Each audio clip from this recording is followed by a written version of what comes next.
there's the biggest myth that it's going away. And the CMMC program, you don't have to be CMMC certified. The DoD put out a memo saying that, you can get an exemption. You don't have to get an audit. We know there's not a lot of auditors. But if you read further down that memo, it says in no way, shape, or form does this alleviate you from the requirement to be compliant with NIST 800-171. I've talked to a lot of companies where they feel as if they won't have to do the CMMC because they're going to self-attest.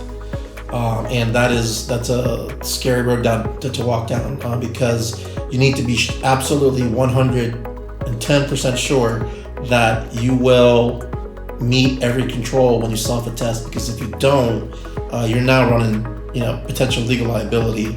871 and the initial FAR clause came out many years ago, and it's in everyone's contract. It says, I am following these 320 assessment objectives, and I self-certify that I'm doing it. They've been doing it for years.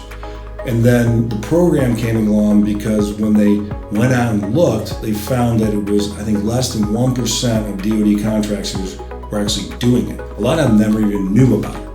So then they came up with the CMMC program, and it had fits and starts, and there was a lot of political maneuvering in this program. But that program was set up to just attest that you're doing it.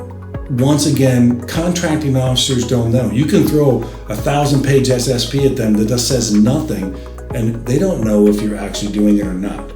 Because they're contracting officers. They're not cybersecurity experts. On top of that, not many companies are going to be able to self-attest. Most likely, majority of the companies are going to need to do a CMMC Level 2 assessment.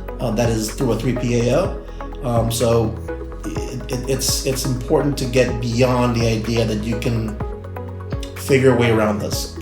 You just got to understand your systems, understand your posture, and get down to it and get it done, basically. Do the security. It comes down to the base of do the security.